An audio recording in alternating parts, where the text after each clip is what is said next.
Les gars, score final, un but partout entre le Brésil et le Maroc. Une première mi-temps ultra dominée par le Maroc. Une deuxième mi-temps dominée par le Brésil, mais pas non plus incroyablement. Mais sur la deuxième mi-temps, le Maroc n'a tout simplement rien fait. La première frappe marocaine de la deuxième mi-temps, c'était à la 98e minute. Et c'était une belle occasion en plus. Donc en gros, match nul logique. Une mi-temps chacun. Même si la première mi-temps était beaucoup plus dominée par le Maroc que la deuxième mi-temps dominée par le Brésil. Sur ce match-là, en fait, j'ai l'impression qu'en première mi-temps, ils se sont castagnés. Ils ont pris des risques. C'était ouvert. Mais après réflexion, en deuxième mi-temps, ils se sont dit, bon, on va calmer le bail. On a beaucoup donné en première. Et je pense aussi que la chaleur a fait qu'il y ait moins d'intensité en deuxième mi-temps. Parce qu'il faut savoir qu'il faisait 31 degrés là-bas. Donc forcément, plus le temps passe, plus la fatigue s'accumule. Et puis on va pas se mentir, hein, le 1-1, c'est un score qui arrange les deux équipes. Parce que c'est le match le plus difficile du groupe. Les deux équipes, elles visent la première place. Et perdre ce soir pour l'une équipe ou pour l'autre, ça aurait été comme si tu perdais la première place au final. Donc un score nul, logique. Même si on prend l'ensemble du match, c'est vrai que le Maroc aurait mérité un petit peu mieux. Mais en vrai de vrai, vas-y, tranquille. En tout cas, en termes de niveau, on a vu qu'aujourd'hui, c'était un cran au-dessus par rapport aux matchs qui se sont joués depuis le début de la compétition. Là, on a vraiment des bonnes équipes qui jouent bien au football avec des très bonnes individualités. La prestation des Marocains face au Brésil aujourd'hui, mais chapeau, avant le match, on aurait signé pour un match nul. Et c'est vrai que pendant le match, voilà, les Marocains peuvent avoir des regrets au final. Parce que les 20 premières minutes, elles ont été excellentes, pleines d'intensité, mais aussi la technique, mais incroyable des joueurs. Dommage qu'en deuxième période, on les a pas assez vus. Et dans cette équipe du Maroc, pour moi, l'homme du match, au final, c'est Bouhaddi. Quelle propreté technique. Ça peut se valoir avec Saïbari, qui a fait un très bon match et d'ailleurs auteur d'un magnifique but. Et aujourd'hui, Bouhaddi, c'est 85 ballons touchés, 9 duels gagnés, 6 ballons récupérés, 3 dribbles réussis. Je pense qu'il en a réussi beaucoup plus. Et il a subi 2 fautes sur lui. Donc franchement, c'est des belles stats. Il a pas froid aux yeux, il a que 18 ans, il fait du sale à tout le monde. J'espère le voir dans un très gros club. Et pourquoi pas au Real, moi je le prends. En tout cas, moi de mon côté, mon fils Vinicius Junior, il a réussi à marquer son but.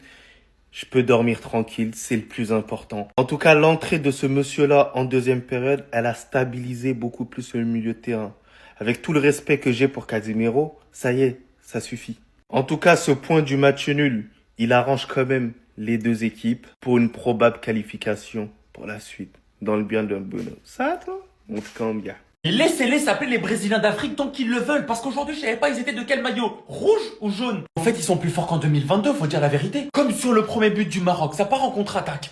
Brahim Diaz qui sert Saïbari. Le ballon qui passe entre Marquinhos et Gabriel qui font juste acte de présence, il envoie un lob délicieux dans la cage d'Alisson. Et l'homme du match, il se tient devant moi. Ayoub Bouhaddi, Luis Campos par pitié. Hakimi, par pitié, viens au PSG. Viens au Paris Saint-Germain. Parce qu'à 18 ans, jouer son premier match contre le Brésil, sa première titularisation en Coupe du Monde et sortir une masterclass comme ça, contrairement à lui, qui connaît ce barbare d'élite? Dites-vous que ce mec-là, il est à la place d'Hendrick, il est à la place de João Pedro, il a des leaks de la fille d'Ancelotti, avec tout le respect, c'est pas possible que ce mec-là soit titulaire. Quand t'es dans celle-là, t'es un putain d'ailier. En fait, la domination du Maroc, elle a duré un temps, mais c'était collectif. Individuellement parlant, Vinicius qu'il a fait sur cette action, il a dribblé sur le côté gauche. Hakimi, il n'était pas là, il est encore bien derrière. Il envoie une frappe qui vient se loger dans le petit filet. Ça, c'est du Vinicius que j'aime. Ah! En fait, j'ai cru que c'était Amrabat. Non, je vais pas vous mentir, au début, j'ai cru que c'était Amrabat. Qu'est-ce qu'il est technique? Qu'est-ce qu'il est fort? Le match de porc qui nous sort aujourd'hui. Pas de vainqueur entre le Brésil 1 et le Brésil 2. Franchement, j'ai pris du plaisir. Je réitère, Bouhaddi, viens au PSG, s'il te plaît. Vinicius, je m'incline, je me tais, je ferme ma bouche, je me mets par terre, je m'incline. Je te dis merci. Merci d'être le grand champion que tu es. Merci d'être le joueur de foot que tu es. Et merci de m'apporter émotion, sensation et grande passion quand je te regarde jouer au ballon. Les amis, excusez-moi, mais c'est stratosphérique. Dans un match, qui plus est dans un moment où le Brésil se faisait littéralement bouffer, se faisait donner une leçon de football par les Marocains. Qui c'est qui a amené la réaction? Et tout seul, hein. Qui c'est qui est parti remettre le Brésil dans le sens de la marche? Et tout seul. Qui c'est qui est parti redonner foi à tout un peuple? Et tout seul. Monsieur Señor El Patron Vinicius Junior. Et déjà avant son but, on l'a vu, sur un moment où il a débordé Hakimi sur le côté. Et ensuite, ce ballon où il crochette, il rentre dans la surface, la frappe enroulée. Personne ne peut rien faire. On se tait et on dit bravo, qu'est-ce que tu veux qu'on dise? Mais apprenez à le respecter. Lui qui a fait gagner tellement de Ligue des Champions au Real, lui qui remet le Brésil dans le match, qui permet au Brésil de s'en sortir avec un nul limite miraculeux tant le Maroc a été supérieur ce soir. Mais rendez-vous compte de qui est ce mec et applaudissez-le. Ayoub Boadi, il est d'une sérénité, d'une tranquillité, d'une justesse technique. On dirait qu'il a 25-30 ans. Il est jeune, il n'a même pas encore la vingtaine. Alhamdoulilah qu'il a choisi le Maroc. On a coffré un milieu de terrain pour les 10-15 prochaines années, on est tranquille. Avec Nail, le double pivot Nail et lui, c'est de la folie le milieu de terrain que le Maroc a pour ses futures années. Il est d'une tranquillité, d'une justesse, il sent le jeu, le mec te met des crochets intérieur-extérieur tranquille. Il est d'une lucidité, d'une justesse, d'une froideur d'esprit. Tu lui mets le ballon, il y a 8 mecs qui le pressent, tranquille. Il a tout son temps et il a choisi le Maroc. Merci. Déjà, le match contre la Norvège, j'avais kiffé. Mais là, je vous dis la vérité, moi je suis pas quelqu'un qui suit la Ligue 1. Mais son match, il joue comme un taulier, il a même pas 10 sélections encore. Ça va donner quoi quand ce mec il aura 30 piges? C'est n'importe quoi le niveau, incroyable. Le premier gros choc de cette Coupe du Monde et je reste sur ma faim.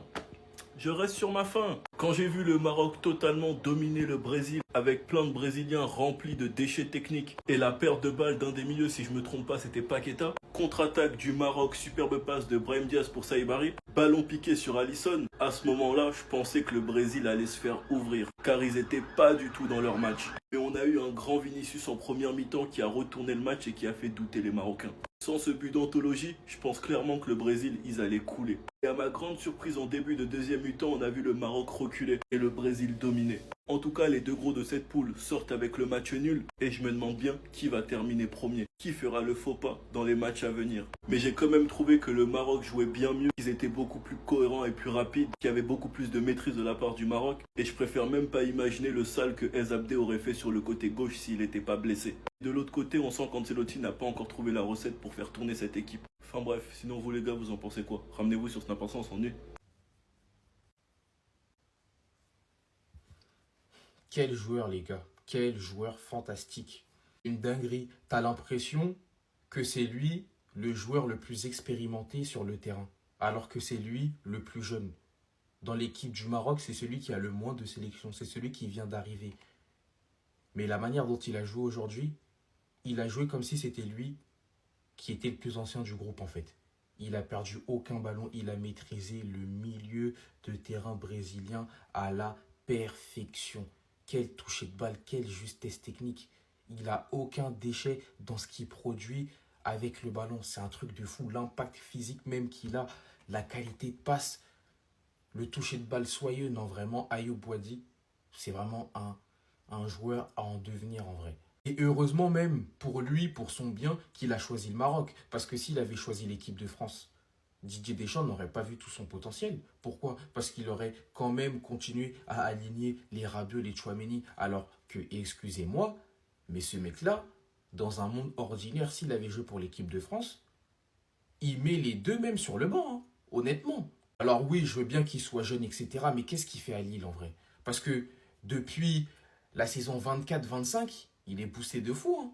Qui se rappelle son match contre le Real? Ça veut dire, Ayoub Boadi, on ne le connaît pas. On ne l'a pas découvert aujourd'hui. Ça fait un moment qu'on le découvre. Mais vraiment, la performance, les gars, il faut applaudir. Et moi, je le dis, Ayoub Boadi, pour moi, ça va être la révélation de cette Coupe du Monde. Ça va être à confirmer sur les prochains matchs. Mais après, ça reste mon avis. Mais Ayoub Boadi, franchement, les gars, comment il a maîtrisé le milieu de terrain du Brésil. Comment il a maîtrisé Casemiro. Comment il a maîtrisé Lucas Paqueta, même Rafinha. Même Vinicius à certains moments aussi. Ce soir, il n'y avait qu'un seul Brésil sur le terrain, et c'était les Brésils d'Afrique, le Maroc. Parce que oui, même si ça finit en match nul, l'équipe qui a fait la plus forte impression, c'est les Lions de l'Atlas. Et vous vous êtes tous moqués d'Achraf Hakimi quand il a dit « En Afrique, on nous appelle les Brésiliens d'Afrique ». Ce soir, ils vous ont montré. Parce que l'équipe qui a fait la plus tourner en bourrique que l'autre, bah c'est le Maroc, les gars. Et pour moi, ce soir, le Maroc a montré que c'était un prétendant pour aller dans le dernier carré de la Coupe du Monde sans trembler. Ils savent faire le jeu, ils savent défendre, ils savent jouer en transition rapide, ils mettent des superbes buts, à l'image d'Ismaël Saïbari, finition incroyable sur une superbe passe de Brahim Diaz en transition rapide. On a aussi eu un match exceptionnel d'Ayoub Boadi qui pour moi est clairement l'homme du match ce soir, c'est trop grave, mais je vais lui dédier une vidéo. Et côté Brésil, bah la satisfaction c'est Vinicius. Vinicius ou Carlo Ancelotti quand c'est lui le boss de l'attaque, bah ça fait des différences. Et on l'a vu en première mi-temps, sur la seule occasion qu'a eu le Brésil, Vinicius, il rentre intérieur, frappe, but. Vinicius létal comme à l'époque. En tout cas, ça promet pour la suite de cette phase de poule qui va terminer premier. Moi, je pense que les deux équipes finiront avec 2 victoires et 1 nul. Et ça jouera la différence de but. Il lave Tchouaméni, il lave Rabiot, il lave tout le milieu de l'équipe de France. Aujourd'hui, je suis à peu près sûr qu'il le regrette amèrement. Parce que sa qualité technique, hein, elle est incroyable. Ce mec-là, il joue comme s'il avait 10 ans de carrière derrière lui. Ayoub Boadi, avant le match, j'en parlais. Sa finesse technique, son volume de jeu, sa qualité technique, sa qualité à récupérer le ballon, etc. Bref, ce petit-là, c'est un crack générationnel. Pendant que nous, on est obligé de se coltiner Tchouaméni et sa bande, le Maroc aujourd'hui et Lille ont un joyau entre les mains. Qu'est-ce que le Real Madrid attend pour se positionner sur ce petit-là? Il est beaucoup trop fort. Ça se voit que c'est un crack. Il a dégoûté tout le milieu de terrain brésilien.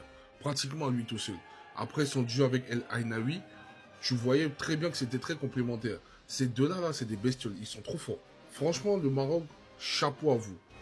S'il y a bien un truc que je peux vous envier, c'est votre milieu de terrain. Ça, je vais pas mentir.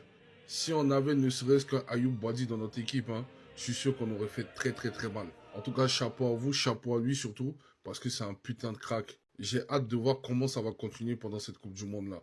Mais vraiment, Ayoub Boadi, retenez bien ce nom là.